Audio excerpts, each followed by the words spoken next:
नमस्कार मित्रों, मैं दक्षेश इनामदार आपके सामने उपस्थित हुआ हूँ बात करने के लिए पंचतत्व और अगम्य शक्तियाँ। हम आज बात करेंगे खास करके सूक्ष्म शक्ति, अगम्य शक्ति। पहले हमारे परमात्मा और गुरु वंदना कर लेते हैं।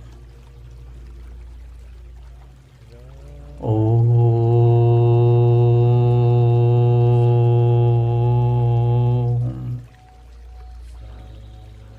हे जरत्कारु माँ बाबा, अर्धनारेश्वर स्वरूप जरत्कारु माँ बाबा को कोटि कोटि नमस्कार।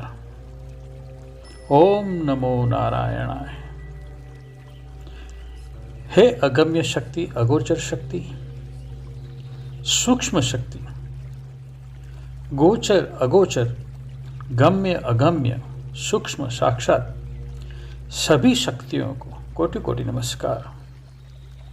हे माँ सरस्वती, हमें ज्ञान देना और उनकी पूरी पात्रता देना। माँ, हम आपके शरण में समर्पित हैं, आपसे ही सुरक्षित हैं। हमने अध्याय 4 में देखा था, दिन के प्रहर में होने वाली क्रियाएं, सुबह, दोपहर, संध्या काल और रात्रि, और इसमें खास करके पूनम की रात। पूरे महीने में एक पूनम की रात आती है। उनके बारे में मैंने अध्याय 4 में बताया है। ये पूनम की रात बहुत महत्व की है। वैसे तेज सूर्य से लिया गया है, ये चंद्रमा का खुद का तेज नहीं है, खुद का प्रकाश नहीं है। फिर भी चंद्रमा के ऊपर जो सूर्य के किरण आते हैं, उसमें क्या क्रियाएं होती हैं।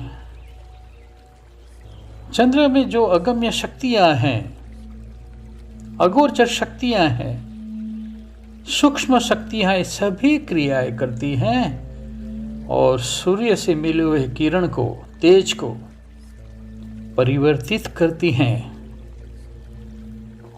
परिवर्तित शक्ति से उसमें गुण भरती हैं, बहुमूल्य बनाती हैं। चंद्रमा का ये काम है। पिता से मिला हुआ तेज माता अपने पास रखती नहीं है, लेकिन अपने पास आने के बाद उसमें गुण भर देती हैं, वात्सल्य भर देती हैं। बच्चों को काम आने वाला सब गुण वो उसमें सम्मिलित कर देती हैं।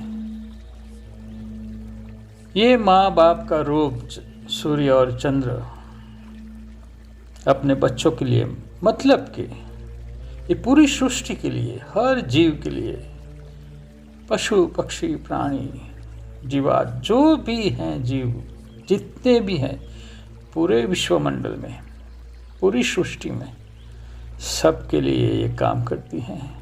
और ये पूनम की रात आप देखो, पहाड़ों के ऊपर जाकर, जंगल में रहकर, निशाचर होकर आप देखो,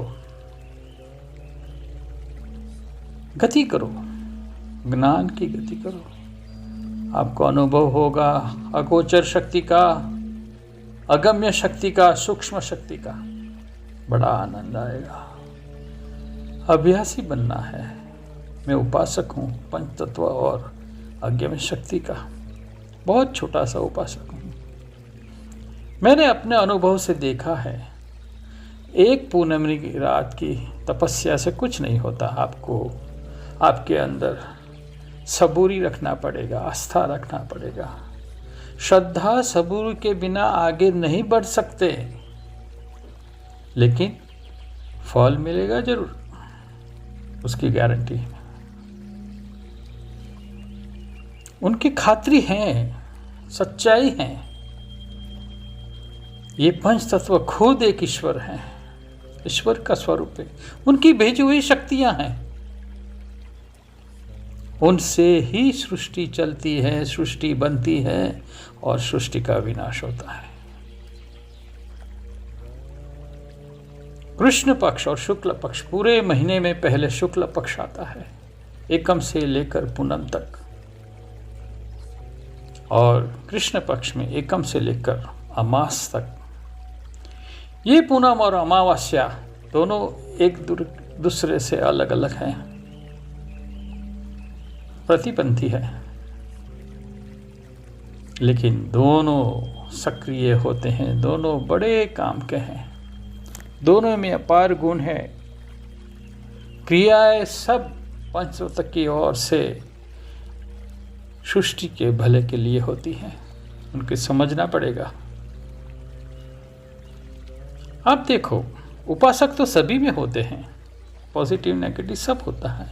हकारात्मक पूजाएं होती हैं, सिद्ध योगी होते हैं पहाड़ों पे, जंगलों में। पूनम के दिन, पूनम की रात को वो तप करते हैं, सिद्धि भी प्राप्त करते हैं। और कुछ ऐसी शक्तियां हैं, ऐसे शास्त्र हैं, ऐसे तंत्र मंत्र हैं, हम उनमें अभी ज़्यादा संक्षिप्त में ले लेता हूँ, मैं ज़्यादा नहीं जाते हैं। बाद में उनमें भी पूरी पृथक्करण करके पूरा समझेंगे उसको। जैसे पूनम की रात के लिए मैंने बताया, ऐसे रात्रि अमास की रात पूरा अंधेरा, टमटमाते तारे, नक्षत्र, सुमसाम रात, न कोई आवाज, बस हल्के से पवन का आना जाना। और श्मशान में तांत्रिक लोग बैठ के तंत्र मंत्र की साधना करते हैं, उपासक होते हैं वो भी एक विद्या है। कुछ सच्चे होते हैं, सच्चे सिद्ध योगी भी होते हैं उसमें भी, लेकिन ज़्यादातर बनावटी लोग होते हैं। क्योंकि ये सिद्धि प्राप्त करने वाले ऐसे घूमते फिरते नहीं हैं, सामने नहीं आते हैं, वो अपनी साधना में तन्मय रहते हैं। उनको समाज से कोई लेना देना नहीं होता है, वो अपनी शक्तियाँ, अपनी सिद्धियों के साथ आगे आगे प्रयोग करते रहते हैं, और उसमें सिद्धि, अपनी सिद्धियों में उपलब्धियाँ बटोरते रहते हैं। उनका अलग आनंद है, वो पूरी अलग सृष्टि है। लेकिन अगर आपको इसमें रस है तो आपको धीरज रखनी पड़ेगी, सबूरी रखनी पड़ेगी। आगे आएगा, सब आएगा। कैसे अभ्यास करना है, कैसे ध्यान करना है, कैसे उनके एहसास करना है। अगोचर शक्तियाँ, अगम्य शक्तियाँ, सूक्ष्म शक्तियों का प्रतीक हैं। कौन है वो बड़ा प्रतीक, कौन है वो दैवी प्रतीक, वो अगले अध्याय में समझाऊंगा। ये अध्याय बस इतना ही। नमस्कार मित्रों, आपको बताना होगा ये अध्याय आपको कैसा लगा। मेरा हौसला बढ़ेगा, है ना? आप करोगे ना? मुझे गर्व है मैं भारतीय हूं, मुझे गर्व है मैं हिंदू हूं, भारतीय संस्कृति और संस्कार से जुड़ा हुआ हूं। मुझे गर्व है मैं हिंदू हूं। नमस्कार।